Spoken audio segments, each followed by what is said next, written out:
Oi pessoal, graças e paz de Cristo, eu sou a Mirles e o tema do nosso vídeo de hoje é, na verdade, uma reflexão sobre um livro do C.S. Lewis que eu particularmente gosto bastante, que se chama Cartas a Malcolm, sobretudo a respeito da oração, em que o C.S. Lewis vai falar sobre a importância de cultivar uma vida de oração, de cultivar uma vida piedosa, de cultivar uma vida que realmente agrade ao Senhor por meio das disciplinas espirituais, leitura da palavra, oração, enfim. Nesse livro, ele vai citar muito os puritanos, especialmente o John Bunyan e a autobiografia dele, que é Graça Abundante ao Principal dos Pecadores. E ele vai falar sobre fé, sobre arrependimento, sobre regeneração. Enfim, é um livro bem interessante que traz conceitos, que traz ideias bastante pertinentes para nós cristãos. E nesse livro, especificamente, ele vai falar na página 134 sobre uma reflexão que é muito importante para nós cristãos. Por exemplo, ele vai falar sobre a questão do relativismo moral. E ele vai dizer assim na página 134: neste mundo, tudo está de cabeça para baixo. Aquilo que, se pudesse ser prolongado aqui, seria uma ociosidade, é mais provavelmente, em um país melhor, o fim dos fins. A alegria é um assunto sério do céu. Ou seja, ele combate veementemente nos livros dele, principalmente nesse aqui, sobre conceitos e ideias que são expressamente contrárias à palavra de Deus. Por exemplo, aqui ele vai combater o relativismo e o existencialismo. Por quê? O C.S. Lewis era um professor universitário e na época dele estavam surgindo muitas ideologias, muitas ideias que iam totalmente de encontro, que iam totalmente contra a palavra de Deus. E no conceito relativista, por exemplo, afirma-se que o certo não é totalmente certo e que o errado não é totalmente errado. Ou seja, se essa ideia ela começa a ser propagada, então significa dizer que na cabeça das pessoas, de muitas pessoas, o pecado pode ser relativizado. E isso é um problema grave, é um perigo, porque o pecado é pecado. O errado é errado e o certo é certo. E esses conceitos não podem ser relativizados.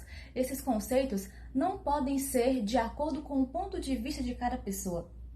Porque a palavra de Deus nos diz que os homens pecaram e estão destituídos da glória de Deus e que o salário do pecado é a morte, mas o dom gratuito de Deus é a vida eterna.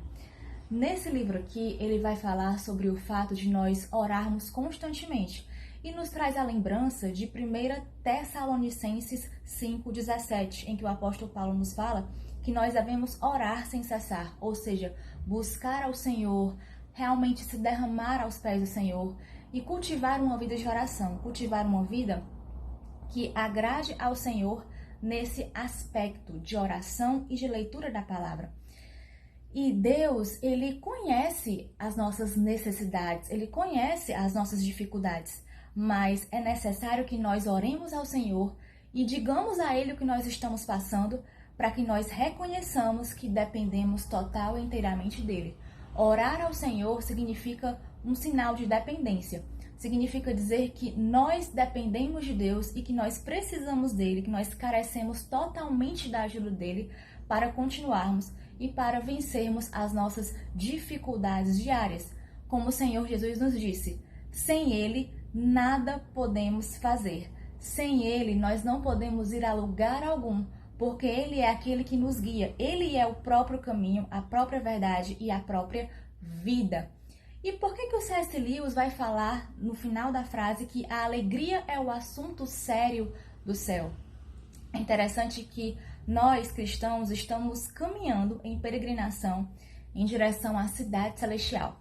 Salmo 119, verso 19, vai dizer que nós somos peregrinos na terra e que o Senhor, ele nos guia pelo caminho eterno. Ele nos guia pelo caminho dos seus mandamentos, da sua palavra. Então, nós devemos andar de acordo com a vontade de Deus, de forma que agrade a Deus, porque o Senhor, ele continua nos preservando para que nós, que somos eleitos, servos de Deus, escolhidos por Deus, predestinados em Deus, sejamos realmente edificados por meio de sua palavra e que nós cheguemos ao céu e desfrutemos da alegria que o Senhor realmente preparou para nós. E é isso, pessoal. Espero que tenham gostado desse vídeo. Curta, comente, compartilhe e divulgue aí para os seus amigos. E até a próxima, se Deus quiser. Tchau, tchau!